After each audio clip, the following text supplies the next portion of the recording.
नमस्कार, मैं हूं दीपक चौरसिया। रात के 9 बजने वाले हैं और खोज खबर में वक्त है खबर लेने का और खबर देने का। पाकिस्तान में मौलानाओं के दबाव में वहां की पंजाब सरकार ने मस्जिद खोलने की इजाजत दे दी। पाकिस्तान में कुछ भी हो सकता है, लेकिन हमारे देश के मुस्लिम धर्मगुरु हालात की गंभीरता को समझते हैं। वो ऐसी कोई मांग सरकार से नहीं कर रहे, मगर मजहब और ईद को ढाल बनाकर मुस्लिम समाज के कुछ लोग जरूर मामले को तूल देना चाहते हैं। ताजा मामला प्रयागराज जिले का है, जहां बुधवार को इलाहाबाद हाईकोर्ट में एक अर्जी दाखिल की गई, जिस पर अदालत ने याचिकाकर्ता को यह कहते हुए राहत देने से इनकार कर दिया कि पहले सरकार से बात कीजिए। और आज यही अर्जी सीएम योगी आदित्यनाथ को भेजी गई, मगर सवाल मांग वाली अर्जी का नहीं, उसमें जिक्र अल्फाजों का है। चिट्ठी में ऐसी ऐसी बातें कुरान और शरीयत को ढाल बनाकर लिखी गई हैं, जिससे यह सवाल उठने लगे हैं कि क्या ईद पर मस्जिदों में नहीं नमाज अदा की गई तो कोरोना से भयंकर आपदा आ सकती है। इतना ही नहीं, उसमें यह भी लिखा गया है कि मस्जिदों को वीरान करने की कोशिश है। ऐसे में सबसे बड़ा सवाल यह है कि लॉकडाउन में मस्जिदें बंद करने से इस्लाम कैसे खतरे में आ जाएगा,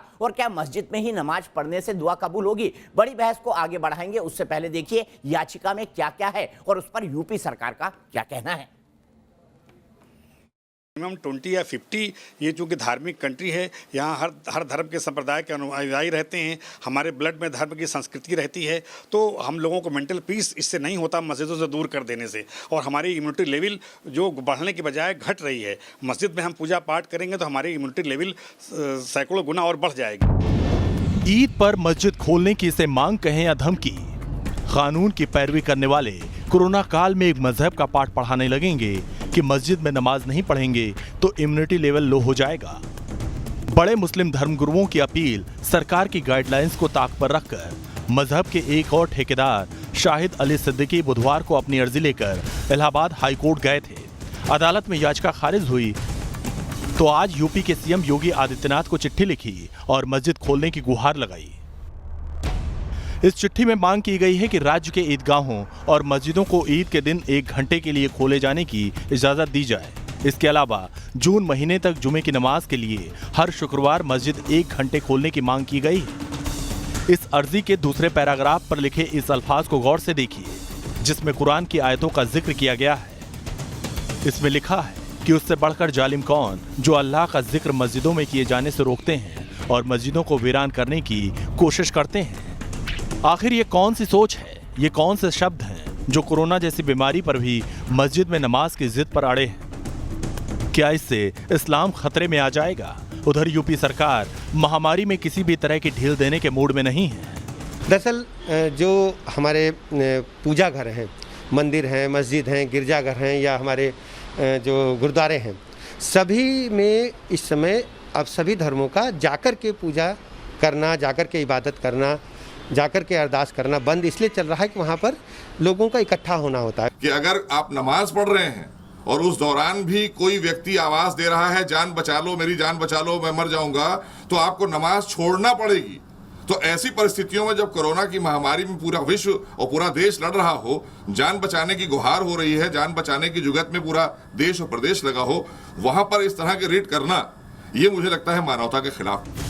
ये पहली बार नहीं है जब जानलेवा वायरस कोरोना काल में मस्जिद में नमाज की मांग या यूं कहें जिद उठी हो। मजहब के कथित ठेकेदार शरीयत को ढाल बनाकर लॉकडाउन को चुनौती देने की कोशिश कर चुके हैं।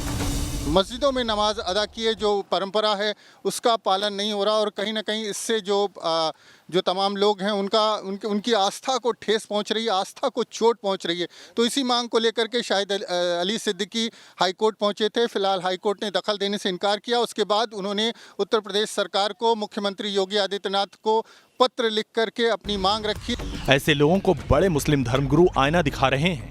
आपने देखा लॉकडाउन 1, 2, 3 चला, लोगों ने जुमे की भी नमाजें छोड़ दी, मस्जिदें बंद हैं, 2-4 खादिम मस्जिद के नमाज पढ़ रहे हैं और हमने बराबर अपील करी कि आप न जाइए। ये शरीयत का हमारे हुक्म है।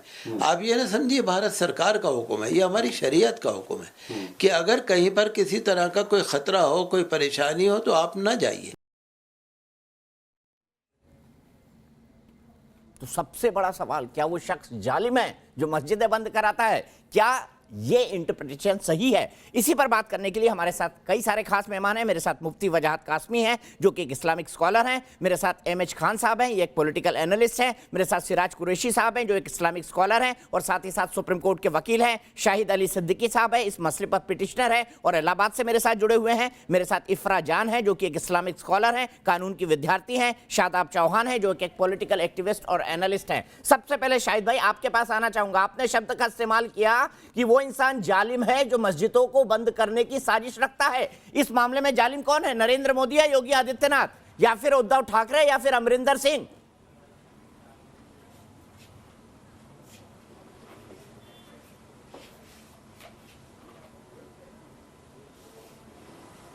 शाहिद साहब मेरी आवाज आ रही है आपको? हमसे बोल रहे हैं, हमें से बोल रहे हैं। शाहिद साहब आपको मेरी आवाज आ रही है? हाँ। दीपक चौरसिया बोल रहा हूँ। हाँ, मेरी आपकी आवाज आ रही है। जी मैं ये जानना चाह रहा हूँ, आपने कहा कि जो इंसान मस्जिदों को बंद रखता है वो हाँ, मेरी जालिम है। आपकी आवाज आ रही है। तो यहाँ पर जालिम कौन है? योगी आदित्यनाथ या मुख्यमंत्री नरेंद्र मोदी या बाकी प्रदेशों के मुख्यमंत्री?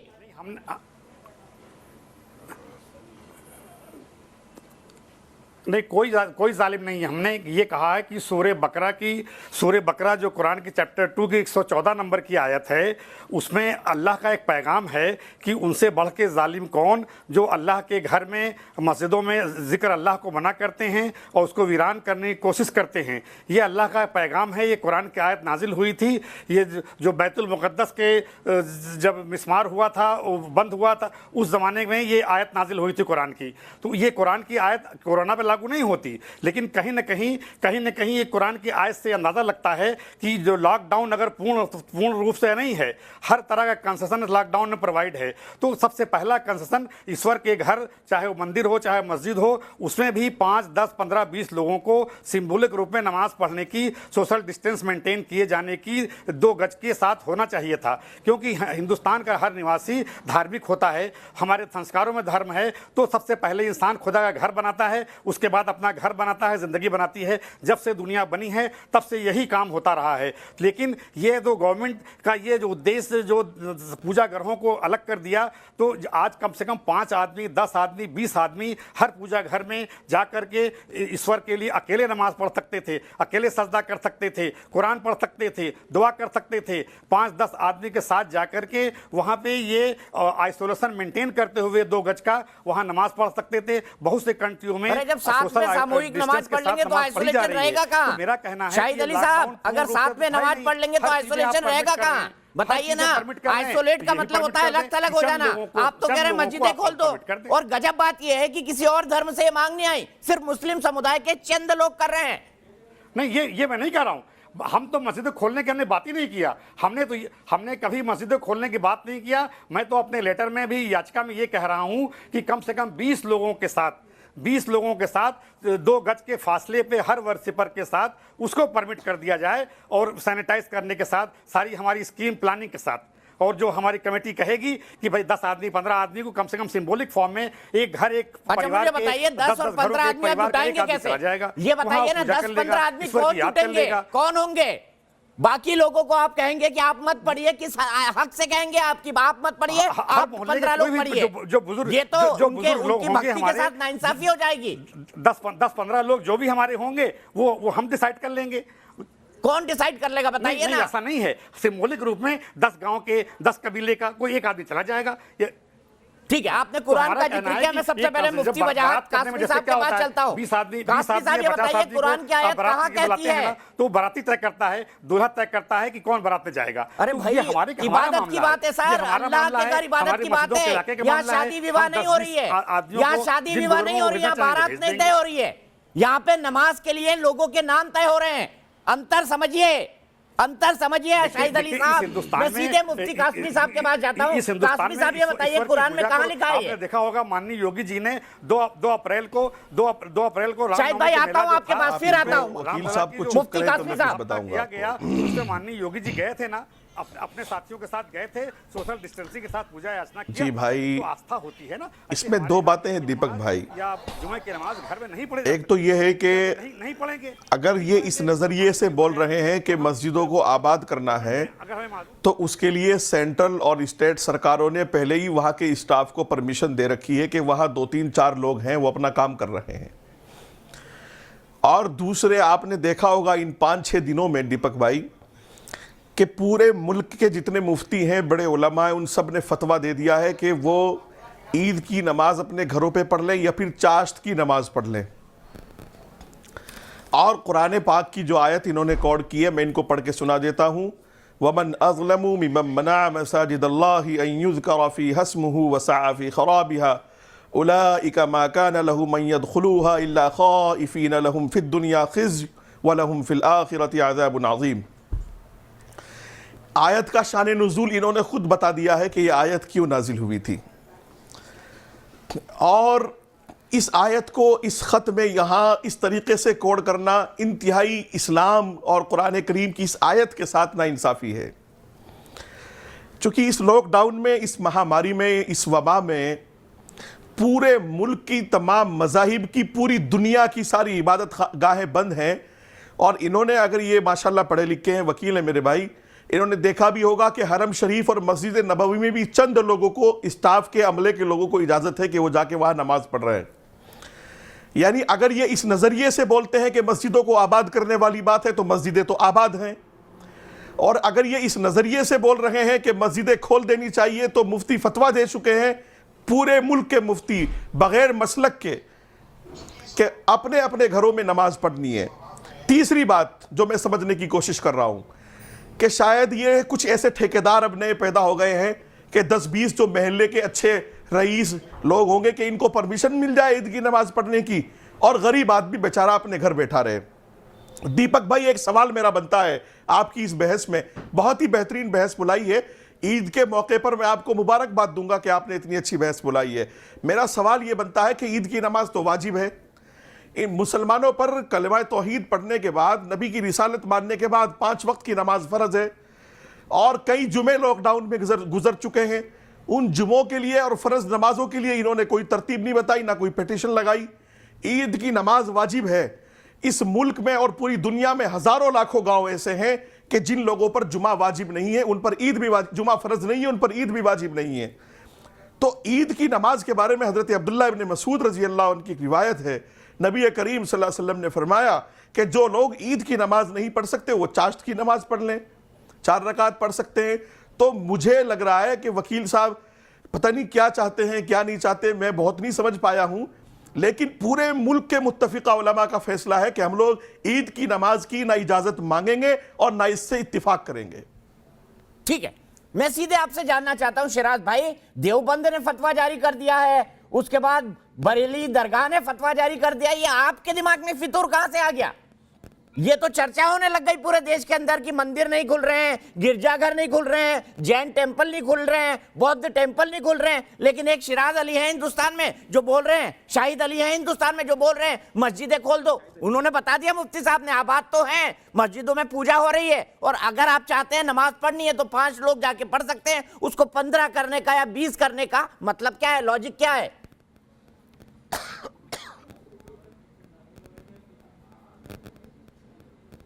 हमारा सिर्फ कहना है कि पब्लिक में चाहे 5 लोग हो जाएं, 10 लोग हो जाएं, पब्लिक, कोई जनरल पब्लिक मुस्लिम नहीं जा पा रहा है मस्जिद में। अगर जनरल 5 और 10 कौन तय करेगा कि इनको ही मस्जिद में जाके नमाज पढ़ना है? बताइए ना, जवाब दीजिए शाहिद अली भाई। खुदा की इबादत करना तो सबका अधिकार है, सबका अधिकार है। आप 5 लोगों को बोलेंगे इनका अधिकार ज्यादा है और 500 लोगों का कम, ये कैसे होगा?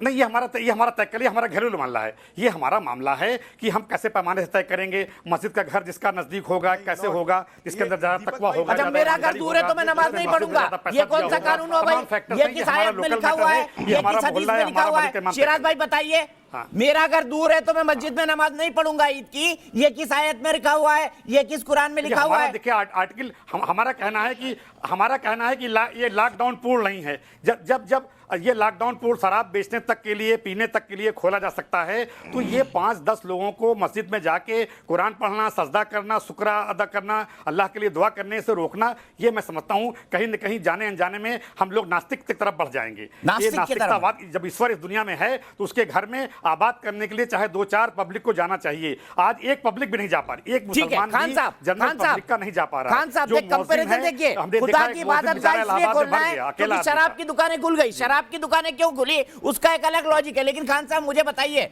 क्या जिसका घर दूर है उसको नमाज पढ़ने से रोका जाएगा मस्जिद में? अगर मस्जिदें खुलेंगी कौन तय करेगा 5 कौन होंगे, 10 कौन होंगे, 15 कौन होंगे? और 5 की इजाजत तो है, आप जाके 5 लोग सोशल डिस्टेंसिंग करके 2 गज करके अभी भी नमाज पढ़ सकते हैं। रोका किसने? दीपक जी अभी वकील नहीं, साहब पब्लिक को नहीं जाने देते। मैंने देखा पब्लिक को नहीं जाने देते, सिर्फ वो लोग जो मौजिन होता है, जो कमेटी के लोग होते हैं, वही देखिए 4 लोग आप सुनिए, अब बात सुन लीजिए ना वकील साहब, बात सुन सुनिए। लीजिए, मैं आपके पास फिर आऊंगा, बात इसके सुनिए बाद वकील मैं शादाब भाई के पास जाऊंगा। देखिए दीपक जी, अभी सूरह बकरा का जिक्र कर रहे थे वकील साहब। सूरह बकरा इतनी छोटी नहीं है, कम से कम लग जाएगा, अगर कोई हाफिज कुरान है तो उसको पढ़ने में लग जाएगा 1 घंटा। ये एक टुकड़ा निकाले हैं, और वो टुकड़ा ऐसे वक्त पर निकाले हैं जो इससे कोई लेना देना नहीं है। अगर दूसरे टुकड़े में आप जाइएगा और कुरान शरीफ के और उसमें जाइएगा, हदीस में जाइएगा, तो नमाज में जब भी 20 आदमी या 25 आदमी खड़े होंगे तो ये हुक्म है कि एक आदमी, एक मुसलमान का कंधा दूसरे मुसलमान के कंधे से मिला होना चाहिए। तो सोशल डिस्टेंसिंग अगर ये करा रहे हैं तो ये कौन से हदीस से कोट कर रहे हैं कि सोशल डिस्टेंसिंग 1-1 गज की दूरी पर नमाज खड़े होकर पढ़ेंगे? ये तो इस्लाम का जो नज़रिया उसी के खिलाफ पिटीशन डाल रहे हैं। इस्लाम ये कहता ही नहीं है। इस्लाम तो ये कहता है कि अगर वबा आ गई है, और सारे मुफ्तियों ने कह दिया, चाहे देवबंदी हो, चाहे बरेली हो, चाहे अहले हदीस हो, चाहे शिया हो, सुन्नी हो, सब ने कह दिया कि हाँ, फतवा जारी कर दिया कि ये ऐसा नहीं हो सकता, आप अपने घरों में नमाज पढ़िए। ये कौन सा कुरान लेके आए हैं? किस मस्जिद के ये मुतवल्ली हैं, जरा ये बता दें। जहाँ ये करेंगे कि 20 आदमी जाएंगे, 20 आदमी नहीं जाएगा, किसको कराएंगे आप? अगर एक साथ में खोल दिया गया तो कितना ये बीमारी फैलेगी, इनको अंदाजा नहीं है। आप वबा को फैलाना चाहते हैं। हिंदुस्तान में अभी जमातियों ने एक इल्जाम लगाया, मैंने कहा जमाती शैतानी होते हैं। अब अगर इन्होंने खुलवा दिया और मुसलमानों से कोरोना फैल गया तो सारे मुसलमान को बदनाम करने की कोशिश कर रहे हैं। ये लोग समाज को तोड़ने की कोशिश कर रहे हैं। दीपक जी, मैं दूसरी बात कहने जा रहा हूँ। ये कुरान हदीस है, हुजूर सल्लल्लाहु अलैहि वसल्लम ने कहा है कि जिस मुल्क में रहते हो उस मुल्क के आइन को मानो, उस मुल्क के कानून को मानो, उस मुल्क के नियम को मानो। वो तुम्हारा आधा ईमान है, आधा ईमान है उसके मुल्क के कानून का। आप किस चीज की बात बहस कर रहे हैं? कौन सा मैं इसी सवाल को लेकर शादाब भाई के पास जाता हूं। शादाब भाई, मैं अभी एक मैप चला रहा हूं जिसमें मक्का बंद है, मक्का यानी काबा बंद है, मदीना की पाक मस्जिद बंद है, लेकिन न्यायालय में मांग हो रही है कि मस्जिदें खोल दी जाएं ईद के लिए। क्यों आप देश के खिलाफ होते जा रहे हैं? सवाल का जवाब दीजिए। क्यों ये सोच देश के आइन के खिलाफ होती जा रही है? दीपक जी, WHO ने, तमाम मेडिकल एक्सपर्ट ने और हमारे प्रधानमंत्री जी ने एक बात कही कि ये कोरोना लॉन्ग टर्म रहने वाला है, इससे हमें इसके साथ रहना सीखना होगा, जिसका पालन करते हुए फ्लाइटों को उड़ाने की तैयारी। शादाब भाई, आप अपना ऑडियो ठीक करिए, आप अपना ऑडियो ठीक करिए, मैं फिर आऊंगा। एक बार रिकनेक्ट करके कनेक्ट करिए। यही सवाल का जवाब मैं इफ्रा से लेता हूँ। इफ्रा बताइए। देखिए, पहले दीपक भाई आपने एक बात की, आपने कहा कि ऐसा जो डिमांड है ये और किसी धर्म से नहीं आई है। मैं आपको उस बात पे पहले टोकना चाहूंगी। मई 16 को अब अखिल भारतीय तीर्थ पुरोहित महासभा की तरफ से एक याचिका प्राइम मिनिस्टर के ऑफिस में गई, जहां बिल्कुल ऐसी ही डिमांड रखी गई थी कि सारे टेम्पल्स यानी सारे मंदिरों को पूरे देश में खोला जाए, क्योंकि जब मंदिर खुलेंगे तभी कोरोना जाएगा। तो आपने ये गलत बात कही कि ऐसा किसी भी और धर्म की तरफ से डिमांड नहीं आई है। ऐसी डिमांड आ चुकी है मई 16 को, जैसे मैंने बोला। दूसरी बात, ऐसी और भी जो आस्था है लोगों को अजीब अजीब काम करवाती है।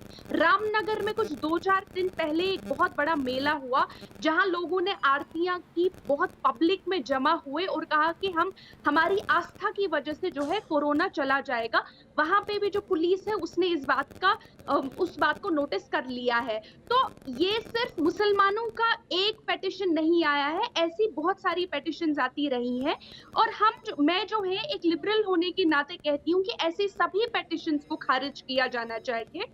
और अभी कोरोना की महामारी चल रही है और सबसे इम्पोर्टेंट जो हमारे लिए है वो मंदिर या मस्जिद में जाना नहीं है, वो हमारे बच्चों को, हमारे देशवासियों को सेफ रखना है। अभी वबा चल रही है, लेकिन कृपया करके आप ये एंटी मुस्लिम फोबिया ना फैलाएं कि देख के सिर्फ मुसलमान ही ऐसा नहीं कर रहे हैं। सभी के बारे में बोलिए ना, जो रामनगर में अच्छा, ये जो तीर्थ पुरोहित संगठन आप बता रही है मैडम, मैं आपको बता दूं, ये तीर्थ पुरोहित जो संगठन बता रही है, हिंदू समाज में ऐसा कोई संगठन नहीं है। ऐसे तो करोड़ों आपको मिल जाएंगे। ये मांग तो इलाहाबाद हाई कोर्ट के अंदर की गई है, ये मांग तो हाई कोर्ट के अंदर की गई है। अंतर है मैडम, लेटर लिखने में और पिटीशन लगाने में अंतर है, आपको मानना पड़ेगा। ये साहब एडवोकेट हैं, ये भी तो हमारे कोई देवबंदी स्कूल के हेड तो नहीं है, इनको भी हम अभी तक नहीं जानते थे। एक पिटीशन एक आम मुसलमान की तरफ से आ गई, इसी तरह अखिल भारतीय तीर्थ पुरोहित महासभा की तरफ से एक आम पिटीशन आ गई, वो भी कोई एक छोटा मोटा हिंदू ग्रुप है, जैसे हम भी इन शाहिद साहब को अभी तक नहीं जानते थे। लेकिन ऐसा बताया जाता है कि मुसलमान जो है उनकी वजह से, देखिए इन्हीं एक धर्म की वजह से ये पिटीशन आ रही है और किसी की तरफ से पिटीशन नहीं आ रही है, ये गलत है। और इस बात से चलिए शिराज भाई से जवाब ले लेता हूँ। शिराज भाई, लॉजिक ठीक है क्या इफ्रा का? भाई रामनवमी भी है, महावीर जयंती भी है, रामनवमी पे राम के टेम्पल खोले जाएं, अयोध्या खोला जाए, कोई नहीं कह रहा है। महावीर जयंती है, महावीर भगवान के खोले जाएं मंदिर, कोई नहीं कह रहा है। यही क्यों इलाहाबाद हाई कोर्ट में गई? शिराज भाई, इसका क्या जवाब होगा? बिल्कुल, देखिए शाहिद अली साहब को एक बात को बड़े ध्यान से देखना पड़ेगा कि हम जिस कंट्री में रहते हैं, भारत देश में रहते हैं, वो डेमोक्रेटिक कंट्री है, ठीक है ना। इतनी सी बात को ध्यान में रखना चाहिए। और हमारे साथ तमाम मजहब के लोग हमारे देश में रहते हैं, माशाल्लाह बहुत अच्छे से रहते हैं। मैं इस बात में मुफ्ती वजाद साहब की बिल्कुल समर्थन करता हूं और अहमद खान साहब का भी समर्थन करता हूं कि उन्हें दोनों ने बहुत अच्छी बात की है कि जब देश में सारे मंदिर बंद हैं और अभी ईसाइयों का त्यौहार हुआ, जैनियों का त्यौहार हुआ, बौद्ध धर्म का त्यौहार हुआ, किसी ने ऐसी पिटीशन नहीं डाली। अब एक चीज और मैं बता दूं कि 4 दिन पहले ही एक ऐसी पिटीशन और आई थी जिसमें बोला था कि लाउड स्पीकर्स पे हम अजान को देने की परमिशन दे दी है। Then same high court has decided and ordered the azaan is not integral part of the Islam when it is done by the mike only. आप खड़े होकर दे सकते हैं, ऊंची आवाज में दे सकते हैं, आपको जरूरत नहीं है कि माइक की हो। और इसके पहले मैं उनको एक चीज और बता दूं, शाहिद साहब तो एक वकील है माशाल्लाह, मैं भी वकील हूं, मैं वकील के नजर से ही बता रहा हूं आपको कि एक पिटीशन और आई है, बहुत पहले डिसाइड हुई थी, Ashutosh Lahiri versus West Bengal, state of West Bengal के नाम से डिसाइड हुई थी, जिसमें यह भी कहा गया था कि जो गाय की कुर्बानी है, गाय की कुर्बानी is not the integral part of the Islam. ये ऑलरेडी डिसाइडेड चीज है जिसको हाई कोर्ट और सुप्रीम कोर्ट ने, ऑनरेबल सुप्रीम कोर्ट ने डिसाइड किया हुआ है। अब चूंकि आप वकील हैं, आपको ये जानना चाहिए था कि इस तरह की आप पिटीशन आप लगा रहे हैं तो देश के सारे मुसलमानों का बदनाम कर रहे हैं, जबकि हिंदू ने अपना त्यौहार नहीं बनाया, ईसाई ने अपना त्यौहार नहीं बनाया, बौद्ध ने, जैन ने अपना त्यौहार नहीं बनाया, और आप मस्जिद में जाके वाजिब नमाज के लिए आप वहां प्रेयर कर रहे हैं और वो प्रेयर फिर डिसमिस हो रही है। तो इसका मतलब यह है कि आप एक आदमी ने एक चिंगारी लगा के पूरे देश को तोड़ने का काम किया और हमारे हिंदू भाइयों के अंदर एक तलखी पैदा करने का काम किया, जो कि बहुत ही निहायत गलत है। एक मुसलमान होने के नाते, जैसे अहमद खान साहब ने फरमाया, बहुत अच्छी बात फरमाई कि हमें अपने देश के कानूनों की पासदारी करना चाहिए अगर हम मुसलमान हैं और हमारे ईमान का वो आधा भाग है। अल्हम्दुलिल्लाह हम उस बात को पूरी तरह से मानते हैं और मुफ्ती वजाद साहब ने भी जिस तरह से बातें की हैं बहुत सही की हैं। तो शाहिद अली साहब को ये समझना चाहिए कि एक जिम्मेदार इंसान बने और ये भारत माता जो है ना, वो सबकी माता है। इस बात को हमेशा ध्यान में रख के चले कि आप एक खूबसूरत मुल्क में रहते हैं जिसको हम भारत बोलते हैं और हम सब उसके फूल हैं। उससे आप मुसलमानों की बदनामी ना करें प्लीज। ठीक है, सवाल यहां पर यह उठता है कि शाहिद अली साहब ने जो बात कही गई, उन्होंने चिंगारी लगा के क्या एक पूरे समाज को बदनाम किया है? शादाब भाई से इसका जवाब लूंगा ब्रेक के बाद, तुरंत वापस लौट रहे हैं।